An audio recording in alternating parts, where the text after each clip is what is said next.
Good day, evangelical friends, and welcome back to Evangelical Platform, a YouTube channel dedicated to preserving the gospel in a complex, messy, postmodern world. I've been reciting an Afrikaans book I wrote in South Africa a couple of years ago, describing how evangelicals are often persecuted at mainline churches and at secular universities. Today I'm discussing part 7, and today I'm focusing on probably the most controversial part of my book, and that is the part that deals with me being banned from the theological faculty at the University of Pretoria. There was a disciplinary hearing, and then I was expelled for life from the faculty. Now, before I jump in, I want to just try and get my friends from the Anglican Communion, Baptist, Presbyterians to join the conversation. And just to whet your appetite a bit, let me just reflect briefly on some of the controversies in your denominations, just to demonstrate how current this issue is. Let's start with the Anglican Communion. A couple of months ago, the Archbishop of Canterbury appointed Dr. John Shepherd from Australia, who's a controversial progressive scholar who claimed in public that the resurrection of Jesus ought not to be seen in physical terms but as a spiritual reality. Despite that, he was appointed to Rome, and there was quite a controversy around that. You also have in the Anglican tradition a couple of other controversies. This one very famous, the Bishop of Durham, David Jenkins. I've got a number of his books. He was controversial. You also had, maybe not as well known, Professor Jeffrey Lump. In the 1960s, he openly rejected the empty tomb as myth. He was professor in Cambridge. Then let's go to Australia and New Zealand. There you've had Lloyd Gearing. He was a fellow for the Jesus Seminar, a very controversial group in North America, and he was in the Presbyterian Church. There was a heresy trial, and unfortunately the church turned liberal in the end. He was acquitted. A couple of his other books that he's written. Then, of course, in Germany, you've got a number of controversies, one of them being Rudolf Bultmann, of course, who famously said that Paul did not believe in the empty tomb, and the woman at the tomb is a later legendary development. He believed Jesus rises in the preaching of the gospel, but not literally. You also had, quite famously, Willy Markson, who played this sort of martyr and just mocked and ridiculed the conservatives. He also, similar to Bultmann, did not believe in the bodily resurrection of Jesus. Then in the Netherlands, you also had, within the Catholic tradition, Edward Schillebeeckx. I got my PhD at the university where Edward Schillebeeckx was a professor. He also, similar to Bultmann, did not believe in the literal bodily resurrection. Jesus rises in the community or in the preaching. And he was also called in, and also there was no disciplinary action against him.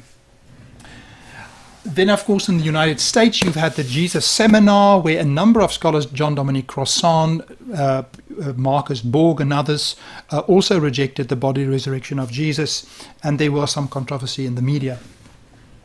So today I'm focusing on my own story in South Africa. And I'm going to go in a bit more detail, but I want you to try and hang in there with me. If you're a theologian or a theology student, or you're a Christian that has studied some of the evidence and all the arguments for and against, I'm going to do more YouTubes later where I'm going to dig deeper into the evidence and those things. But today I want to focus on my expulsion and why I was expelled from the University of Pretoria's Department of Theology. So the main reason I was expelled was because the professors that we complained about, after we had a petition in the newspaper where we claimed that we disagree with their views on the resurrection, they charged me at the university's disciplinary committee. The dean was Professor Cas Vos, and then the three professors, Professor Julian Miller, Yuri Leroux, and Dirk Himman, saying that I made false claims about their views on the resurrection. So the most important charge against me was that I claimed that the professors were dishonest with the church when they claimed that their public teaching on the resurrection was inconsistent or in accordance with the confession of the Dutch Reformed Church. So I claimed with some other students that these professors were dishonest, that their teaching is actually contrary to the confession of the Dutch Reformed Church. And based on that claim, that was the main claim, they charged me at the university and said that that's a false claim that I am making. So today I'm going to try and unpack that. I'm going to focus on key evidence and try to follow the arguments, and at the end you can of course make up your own mind as to whether this was a fair hearing in the end. So let's start with the evidence. Just a brief background. I'm going to focus on the year 2000, 2003, 2005 and 2006. So in 2000, Professor Julian Miller, and I'm going to only focus on Professor Julian Miller because it's going to take too long to do all the other ones. I might do that at a later stage. So in 2000, Professor Julian Miller started to talk and write about the Jesus Seminar. Some of them visited South Africa, and then in one talk he specifically said in 2000 the following: the people who emphasize that Jesus' resurrection happened literally and is true, and those who argue that it should be interpreted figuratively and metaphorically, all believe on the basis of the faith we inherited. Whether you believe metaphorically or literally, eventually the question is whether you believe with Peter that Jesus is the Christ. So it's very clear in this statement that he says it doesn't matter whether you believe metaphorically in Jesus' resurrection or literally. The important question is whether Jesus is Lord. That's his position in this talk. Then in 2003, he gave a very controversial talk at a church close to the university called Skelkrans Dutch Reformed Church. There were probably hundreds of pastors and also members of the Jesus Seminar sister organization called the New Reformation. All of these guys don't believe in the bodily resurrection, the atonement, the miracles of Jesus. So a very controversial left-wing group. So there were some of them around the table when he gave this presentation. And then he spoke about his own spiritual journey, and he discussed it in three different phases: orientations, disorientations, and reorientations in his life. And then at some point he told the following story. In 1994, I am in Atlanta, USA, at the Columbia Theological Seminary of the Presbyterians for 3 months. I speak a lot with my host about their theology and spirituality. One day he explains to me that the average theologian, and definitely all the lecturers at the seminary, will not support a literal belief in the virgin conception and the resurrection of Jesus. And then he says, I was dumbfounded, and then disorientation/reorientation. And by the end of this paper, he designed what he called a new roadmap for theology and spirituality. And this included the following three things. Number one, we are released from a strict, dogmatic, controlled spirituality. Number two, a spirituality free from a strict church and theological domain. And number three, that the metaphorical reformulation and reinterpretation of key concepts about God, humanity, and the world do not represent a denial of faith, but a deepening of it. Now, just after this talk, the new reformers spoke in a Q&A, and then there was one pastor, Willem Nickel, who was also around the table and said after this talk that now no one needs to believe in the literal resurrection of Jesus anymore. And then he told a little story, but that was crucial. And that is how we interpreted Professor Miller's talk that day. Now let's jump then to 2005. In 2005, then, after we students submitted complaints to the board, which they did not address, and we complained about scholars not believing in Jesus' body resurrection, and the commission manipulated the reports, and then finally I resigned. Then there was a famous radio program in May 2005, where Professor Julian Miller represented the faculty. And then there was a Reverend George Nell, who specifically asked him the following question on Jesus' resurrection. Julian, Did Jesus rise from the dead bodily? And does that mean the tomb is empty? And this was Professor Miller's answer. I attended a church service this morning, as I always attend a service on a Sunday, and with great boldness I recite with the congregation the Apostolicum, because that is what I believe. That does not mean there is no room for reinterpretation. And then we had the famous student declaration, where we as students had a petition that we sent to the media, and in this petition or declaration we wanted to confess the bodily resurrection of Jesus and distance ourselves from our progressive professors. And this is just the one first line that we wanted to confess. We believe that Jesus Christ rose from the dead bodily and in history. We disagree with views suggesting Jesus' resurrection did not occur in history and was not bodily in nature. And then we quoted Professor Miller's statements that he made in public. Then, after students were threatened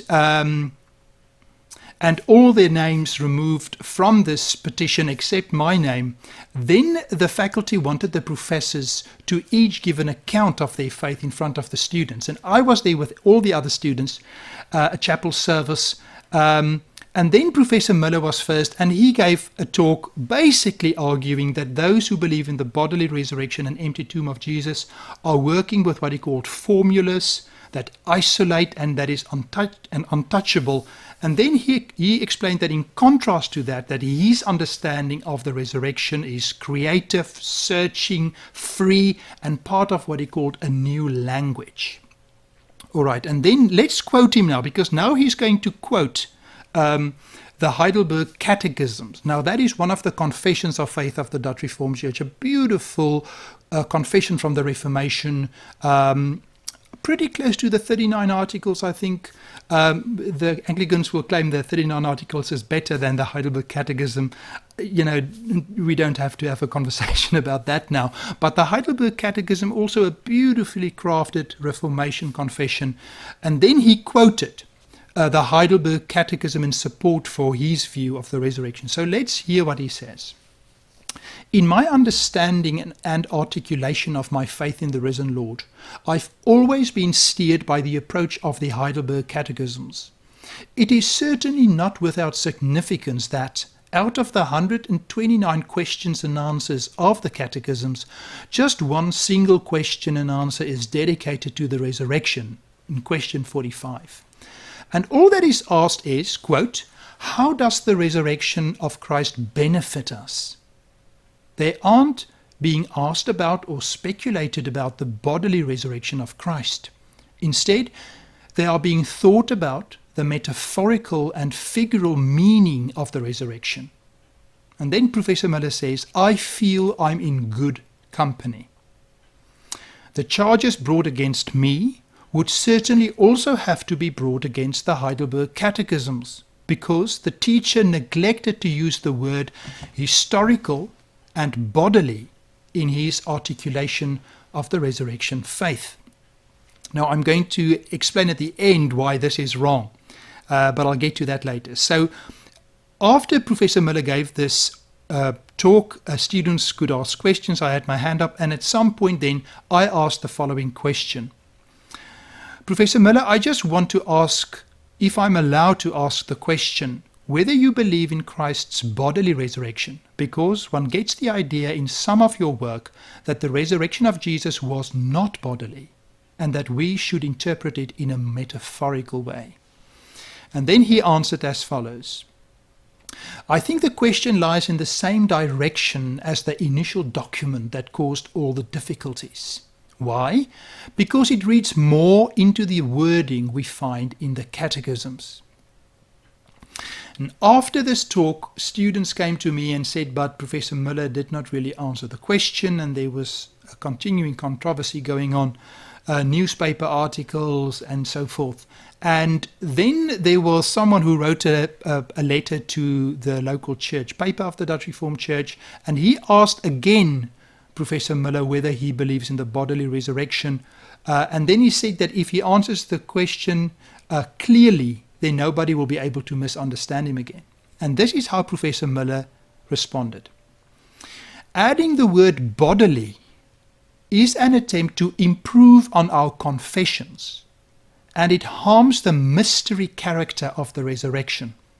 Your additions represent a deviation of the pure understanding of the resurrection. Therefore, I never answer yes to your question. That's how Professor Miller responded then. Now, let's then jump to the disciplinary hearing. So the professors charged me then at the university, said that I made false claims about them in the media, saying that they are dishonest with the church when it comes to their views. And then there was a judge and there was an advocate for the university. And I had a Christian advocate who was kind enough. He worked for the Eastern Synod, and he offered to assist me and help me free of charge.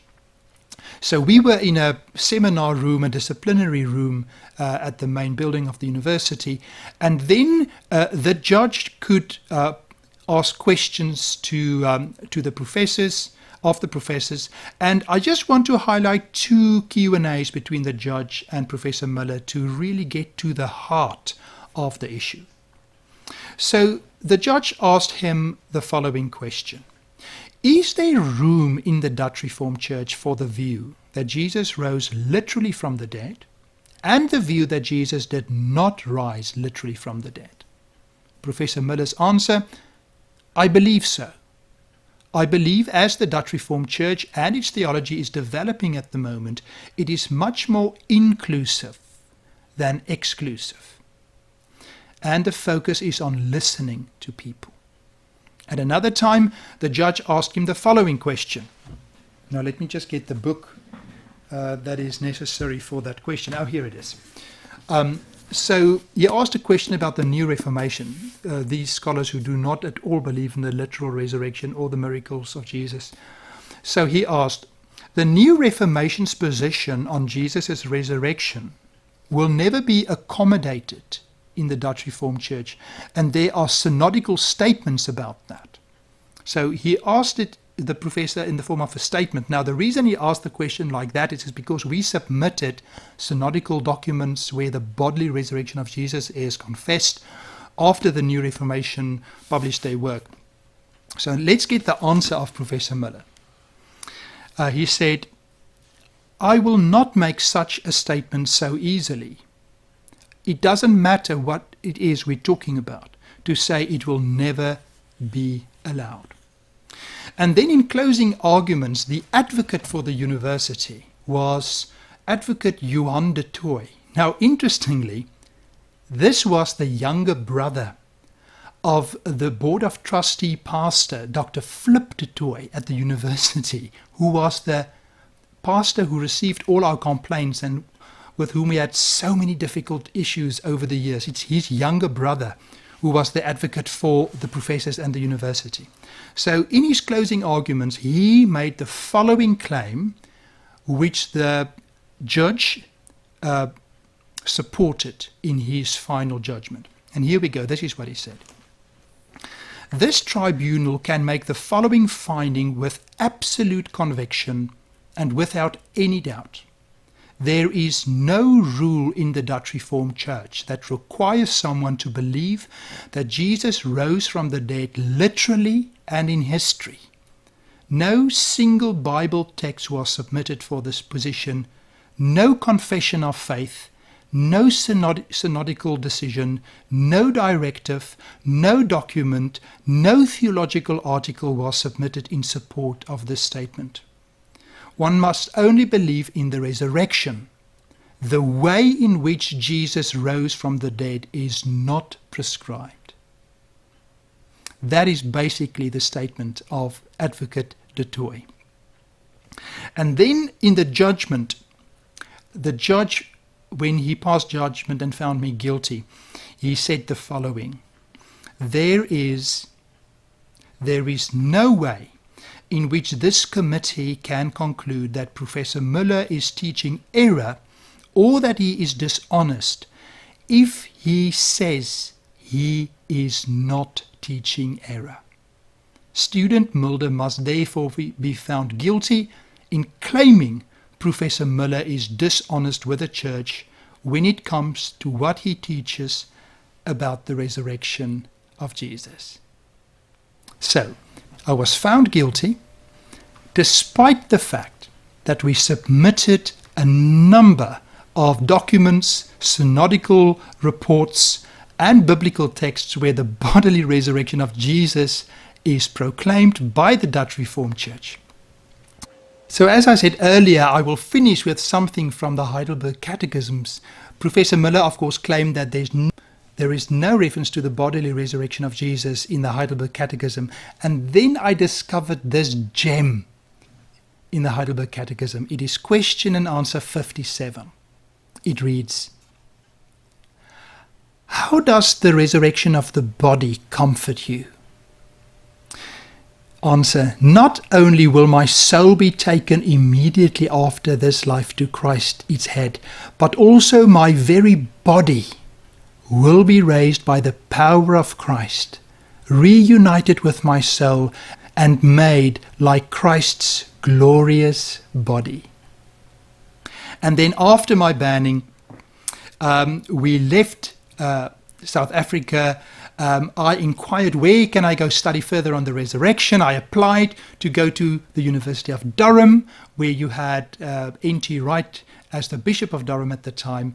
And I had the privilege of doing a second master's degree there after I finished my master's degree at Pretoria.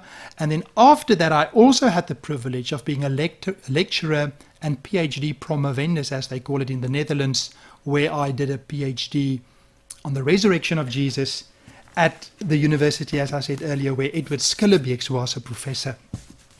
So let's wrap up this whole controversy. I want to do it like this. I'm going to quote from a last document from the professors from Pretoria, and then I want to finish with scripture. So in 2011, this is now the year that my book was published, I received a document from a friend in South Africa where these controversial professors had a long conversation with one of the classes. In the Reformed tradition, you've got classes. It's almost like a local synod about the resurrection of Jesus. And Professor Julian Miller was one of the key contributors to that discussion. And in that document, which I have in my hand here, he went further and claiming that we should not build our faith on historical or scientific evidence, but we have to discover a deeper spiritual truth. And then he claimed in this document that there are archaeologists who are searching tombs in Jerusalem for the bones of Jesus. And then he said they are trying to use DNA testings to discover the body of Jesus. And he says that the possibility is there that scientists will be able to find the bones of Jesus. And then he asks, will our faith be able to survive such a finding? And then he says we should differentiate between faith truths and scientific truth. And he says if we don't do this, then our faith will not be able to survive. And then he argues for what he calls a deeper reality of a spiritual truth, and not faith built on what is physically observable. And this is his solution then for Christians.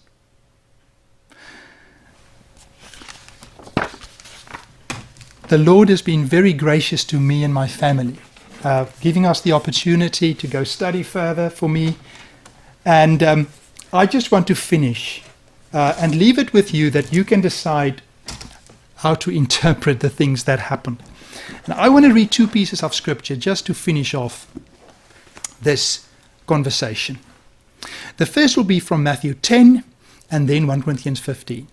In Matthew 10, Jesus says, I am sending you out like sheep among wolves. Therefore, be as shrewd as snakes and as innocent as doves. Be on your guard against men.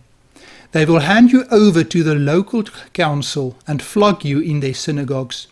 On my account, you will be brought before governors and kings as witnesses to them and to the Gentiles. All men will hate you because of me, but he who stands firm to the end will be saved.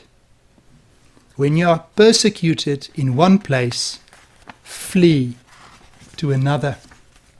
And then he talks about a student is not above his teacher, nor a servant above his master.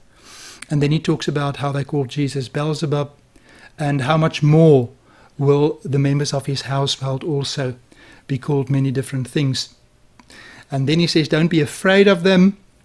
And then, whoever acknowledges me before men, I will also acknowledge him before my Father in heaven. And then lastly, anyone who does not take his cross and follow me is not worthy of me. Whoever finds his life will lose it, and whoever loses his life for my sake will find it. And then a last verse, one of my favorite verses in 1 Corinthians 15, verse 32 and 58. Verse 32. If I fought wild beasts in Ephesus for merely human reasons, what have I gained? If the dead are not raised, let us eat and drink, for tomorrow we die. And then verse 58. Therefore, in light of the resurrection, my dear brothers, stand firm. Let nothing move you. Always give yourselves fully to the work of the Lord, because you know that your labor in the Lord is not in vain. Thank you so much for watching today. If you've got any thoughts, please let me know, and subscribe to the channel, and please send it to friends who will be encouraged with this message. Thank you. Have a great day. Goodbye.